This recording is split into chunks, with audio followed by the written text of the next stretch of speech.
사실 우리가 가진 데이터 대부분은요, 거의 쓰지 않는 콜드 데이터라고 합니다. 근데 이걸 그냥 버릴 순 없잖아요. 그래서 오늘은 이 엄청난 양의 데이터를 훨씬 더 똑똑하고 안전하게 관리하는 새로운 방법, 바로 퀀텀 액티브 스케일에 대해서 한번 알아보려고 합니다. 자, 그럼 바로 본론으로 들어가 볼까요? 혹시 여러분이 관리하는 데이터의 한 60에서 80%가 사실은 부채, 그러니까 골칫덩어리가 될 수도 있다는 생각 해보셨나요? 이게 대체 무슨 말인지 한번 살펴보겠습니다. 정말 놀랍게도요, 우리 데이터의 대부분이 바로 이 콜드 데이터입니다. 그러니까 평소에는 잘 안 쓰는데 나중에 분석을 하거나 규제를 지켜야 한다거나 이런저런 이유 때문에 절대 버릴 수는 없는 엄청난 잠재 가치를 가진 데이터들이죠. 자, 그럼 첫 번째 섹션입니다. 요즘 IT 리더들이 직면한 가장 큰 문제, 바로 이 어마어마하게 늘어나는 콜드 데이터 문제입니다. 상황이 딱 이렇습니다. 데이터가 늘어나는 속도는 IT 예산 증가 속도를 훌쩍 뛰어넘고 있고요. 그렇다고 이걸 함부로 지울 수도 없어요. 왜냐하면 나중에 분석할 때 가치가 있을 수도 있고 또 법적으로 보관해야 하는 경우도 많거든요. 결국 이 모든 데이터를 그냥 쌓아두는 것 자체가 어마어마한 비용 부담, 관리 부담으로 다가오는 거죠. 그럼 예전에는 이런 문제를 어떻게 해결하려고 했을까요? 그리고 그 방법들에는 어떤 아주 치명적인 한계가 있었을까요? 전통적인 방식은요, 아주 거대한 단일 테이프 라이브러리 하나를 쓰는 거였어요. 근데 이건 모든 달걀을 한 바구니에 담는 거랑 똑같죠. 성능 병목 현상은 기본이고요. 만약에 이 라이브러리 하나가 딱 멈춰버리면 모든 데이터의 접근이 마비되는 단일 장애점이라는 정말 치명적인 약점이 있었던 겁니다. 규모를 늘리는 것도 너무 비효율적이었고요.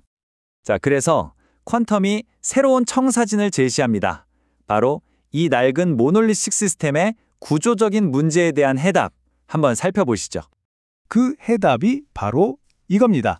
레일 아키텍처. 독립 라이브러리의 이중화 배열. 이름이 좀 어렵죠? 쉽게 말해서 거대한 시스템 하나 대신에 작고 독립적인 라이브러리 여러 개가 마치 한 팀처럼 똑똑하게 협력해서 하나의 강력한 시스템으로 작동하는 거예요. 이걸 가장 쉽게 이해하는 방법이 뭘까요? 혹시 하드 드라이브에 쓰는 레이드 기술이라고 들어보셨어요?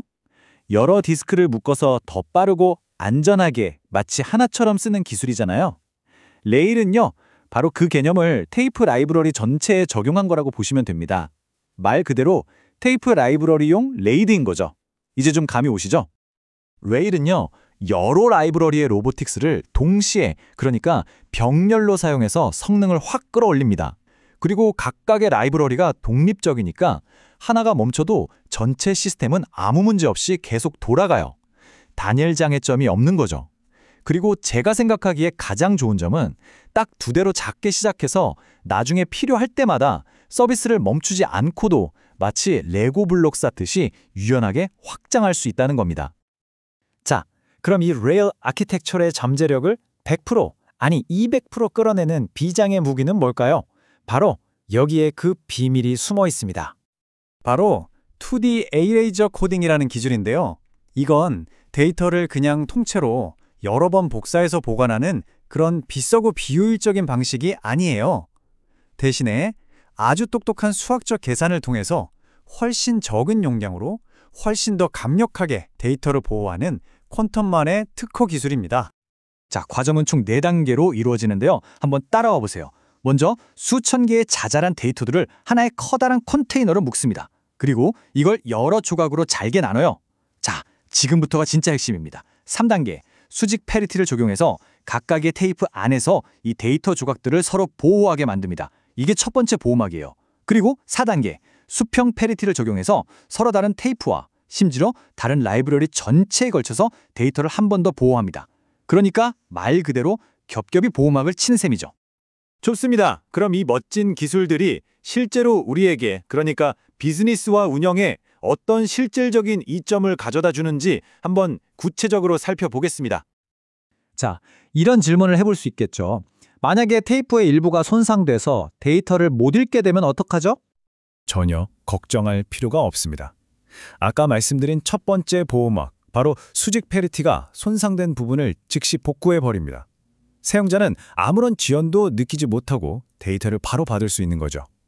자, 그럼 여기서 한 단계 더 나아가서 더 심각한 상황을 한번 가정해 볼까요? 테이프 하나가 통째로 사라졌거나 아예 라이브러리 하나가 다운돼서 완전히 고장나 버렸어요. 그럼 어떻게 될까요? 이때 두 번째 보호막인 수평 페리티가 등장합니다. 남아있는 다른 테이프와 라이브러리에 흩어져 있는 정보 조각들을 싹 모아서요, 사라진 데이터를 완벽하게 복원해냅니다. 이게 정말 대단한 게 뭐냐면요, 심지어 라이브러리 여러 개가 동시에 멈추는 최악의 상황에서도 데이터는 안전하게 지켜진다는 겁니다. 이 보호 수준을 숫자로 표현하면 9나인스라고 하는데요. 이게 뭐냐면 99점 하고도 소수점 아래로 9가 무려 17개나 더 붙는 거의 완벽에 가까운 데이터 내구성을 의미합니다. 사실상 업계 최고 수준이라고 할 수 있죠. 자, 그럼 오늘 내용을 한번 정리해 보겠습니다. 먼저 2D 이레이저 코딩 덕분에 테이프 하나, 드라이버 하나, 심지어 라이브러리 전체가 망가져도 데이터를 지킬 수 있는 극한의 내구성을 얻었죠. 그리고 레일 아키텍처는 여러 로보틱스를 동시에 돌려서 아주 빠른 성능을 보장하고요. 이 두 가지를 저렴한 테이프 미디어와 결합하니까 굳이 비싸게 삼중복사 같은 걸 할 필요가 없어져서 비용 효율성까지 잡은 겁니다. 마지막으로 이 모든 게 레일 덕분에 필요할 때마다 아주 유연하게 점진적으로 확장이 가능하다는 거고요. 여러분, 여러분의 콜드 데이터는 더 이상 그냥 창고에 쌓아둬야 할 부담스러운 짐이 아닙니다. 잘만 활용하면 엄청난 가치를 품고 있는 자산이 될 수 있죠. 이제 그 소중한 자산을 어떻게 하면 더 지능적으로 보호하고 또 필요할 때 바로바로 꺼내 쓸 수 있을지 진지하게 고민해봐야 할 때가 아닐까요?